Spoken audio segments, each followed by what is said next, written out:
अस्सलाम वालेकुम संगत, मैं तो अपना लाडला खेरा तो सारे दे पे यूट्यूब चैनल में संगत जिਵੇਂ कि तो को पता है सारा 1000 सब्सक्राइबर कमल थी चुके संगत या मोहब्बतन कमाल मोहब्बतन संगत ये खुश है जैसा छोटी जी पार्टी की थी पे है तो माहौल चेक कर रहे हैं। वाह माहौल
तो ऊपर लिखो तो नीचे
संगत माहौल चेक करे सो संगत चस चस संगत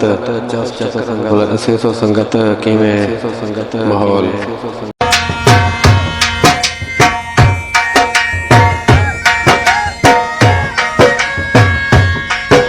कमाल कमाल मोहब्बत संगत जिवें पहले मोहब्बत वंडे वे हुण भी मोहब्बत वंडे सो ते लाइक करे सो शेयर करे सो कमेंट करे सो सब्सक्राइब करे सो संगत।